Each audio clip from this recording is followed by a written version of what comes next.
അഫ്ഗാനിസ്ഥാനിൽ 2021 അമേരിക്കൻ സൈന്യം ഒരു രാത്രി വെളുക്കുന്നതിന് മുമ്പ് ആ നാട് വിട്ട് ഓടിപ്പോയതും തൊട്ടു പിന്നാലെ താലിബാൻ്റെ ഭരണം വന്നതും ഒക്കെ വാർത്തയായിരുന്നു, നമുക്കറിയാവുന്ന കാര്യമാണ്. 4 വർഷം അവർ കാത്തിരുന്നു.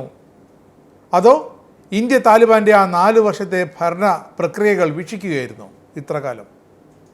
ഒടുവിൽ 2021 ശേഷം 3 ദിവസം മുമ്പ് ഇന്ത്യൻ വിദേശകാര്യമന്ത്രി എസ് ജയശങ്കറിൻ്റെ ഒരു ഫോൺ കോൾ താലിബാൻ സർക്കാരിനെ തേടിയപ്പോൾ അവർക്കത് നിധി കിട്ടിയതുപോലെയായിരുന്നു. ആമീർ ഖാൻ മുത്താക്കി എന്ന താലിബാൻ വിദേശകാര്യമന്ത്രിയുടെ കാതുകളിലേക്ക് വന്ന വാക്കുകൾ പാകിസ്ഥാൻ അഴിച്ചുവിട്ട സംഘർഷത്തിൽ ഇന്ത്യക്കൊപ്പം നിന്നതിൻ്റെ നന്ദി വാക്കുകളായിരുന്നു.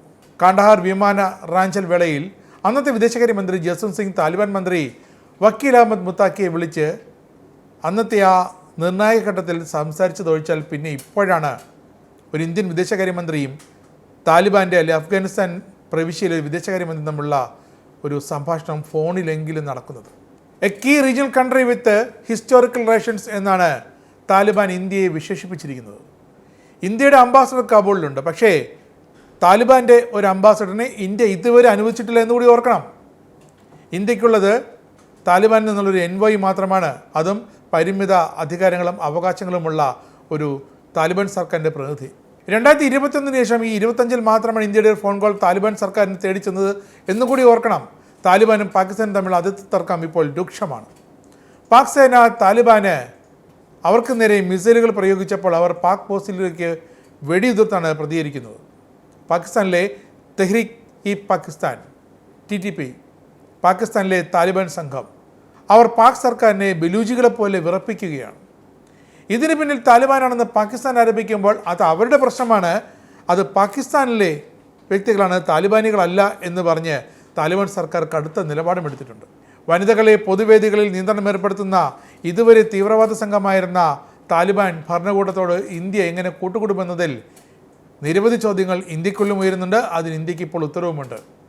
ഇന്ത്യ താലിബാൻ ജനതയ്ക്കൊപ്പമാണ്. താലിബാനിലേക്ക് ഗോതമ്പടക്കം ഭക്ഷ്യധാന്യങ്ങൾ ഇന്ത്യ റോഡ് മാർഗം എത്തിച്ചു കൊടുക്കുന്നുമുണ്ട് വളരെ കൃത്യമായ വർഷങ്ങളായി.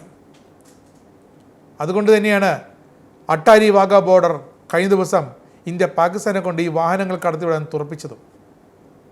താലിബാൻ ജനതയും ഇന്ത്യൻ ജനതയെ പോലെ സുരക്ഷിതരും പട്ടിണി ഇല്ലാതെയും കഴിയണമെന്ന ആഗ്രഹം ഇന്ത്യൻ സർക്കാരിനുണ്ട്, ഇന്ത്യക്കുണ്ട്. അതിലുപരിയായി പാകിസ്ഥാൻ്റെ ശത്രു താലിബാൻ അവർ ഇന്ത്യയുടെ മിത്രമായാൽ ഇന്ത്യക്ക് നഷ്ടമൊന്നുമില്ല. ലാഭവും ഗുണവും താലിബാൻ സർക്കാരിന് തന്നെയാണ്, അവിടുത്തെ ജനതയ്ക്ക് തന്നെയാണ്. അഫ്ഗാൻ സൈനികരെ നേരത്തെ ഇന്ത്യ പരിശീലിപ്പിച്ചിരുന്നു. താലിബാൻകാരും ജനാധിപത്യ രീതിയിൽ മുന്നോട്ട് നീങ്ങുന്ന മുറയ്ക്ക് ഇന്ത്യയും അവരുടെ അനുഭവം കൂടുതൽ കാട്ടുമെന്നത് ഉറപ്പാണ്. പാകിസ്ഥാൻ്റെ ആക്രമണങ്ങൾക്കെതിരെ ഇന്ത്യക്കൊപ്പം നിന്ന രാജ്യങ്ങളെ ഇന്ത്യക്ക് അങ്ങനെ വെറും കൈയോടെ തള്ളിക്കളയാനുമാകില്ല. പക്ഷേ താലിബാൻ്റെ ഇന്ത്യയോടുള്ള ഡിമാൻഡുകൾ കേട്ടത് ജയിലുകളിലുള്ള താലിബാൻ തടവുകാരടക്കം വിട്ടേക്കണം എന്നതാണ്. അതിൽ ഇന്ത്യക്ക് നയതന്ത്രപരമായി തീരുമാനമെടുക്കേണ്ടി വരും. അത്തരമൊരു കടുത്ത രീതികളിലേക്ക് ഇന്ത്യ നീങ്ങുമോ എന്ന് കണ്ടറിയണം. പക്ഷേ താലിബാന് മുന്നിൽ വഴങ്ങുകയല്ല ഇന്ത്യ. താലിബാനെ ഇന്ത്യക്കൊപ്പം നിന്ന് താലിബാനെ ഇന്ത്യയും ഒപ്പം നിർത്തുകയാണ്. ഇറാനെ സഹായിക്കാൻ ഖബർ തുറമുഖം യാഥാർത്ഥ്യമാക്കാൻ, അതിപ്പോഴും പ്രവർത്തന സജ്ജമാക്കി മുന്നോട്ട് കൊണ്ടുപോകാൻ ഇന്ത്യക്ക് അറിയാമെങ്കിൽ, ഇന്ത്യക്ക് കഴിവുണ്ടെങ്കിൽ താലിബാനിലും അതുപോലെ നല്ല കാര്യങ്ങൾ ചെയ്യാൻ ഇന്ത്യക്കാകും.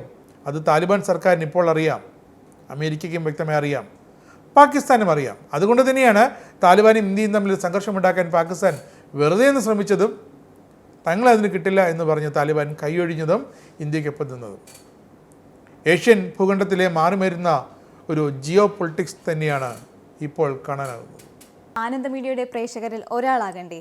യൂറോപ്പിലും US-ലും ആഫ്രിക്കയിലും അടക്കം പ്രവാസികൾ ഉള്ളയിടങ്ങളിലൊക്കെ ജനപ്രിയ ചാനലുമായി ആനന്ദ് മീഡിയ ഒപ്പമുണ്ട്. ഏഷ്യാനെറ്റ് ഫ്ലവേഴ്സ് അടക്കം നിങ്ങളുടെ വിരൽത്തുമ്പിലെത്തും. ആദ്യം റോക്കു ബോക്സ് സ്വന്തമാക്കുക, അതിൽ നിന്നും ആനന്ദ് മീഡിയ ആപ്ലിക്കേഷൻ ഡൗൺലോഡ് ചെയ്യുക, ഇൻസ്റ്റാൾ ചെയ്യുക. എന്നിട്ട് 02085866511 എന്ന നമ്പറിൽ ഞങ്ങളുടെ കസ്റ്റമർ കെയറിൽ ബന്ധപ്പെടുക. അല്ലെങ്കിൽ +91 735 660 3747 എന്ന നമ്പറിൽ വാട്സപ്പ് ചെയ്യുക. ആനന്ദ് മീഡിയയുടെ സേവനങ്ങൾ സ്വന്തമാക്കുക.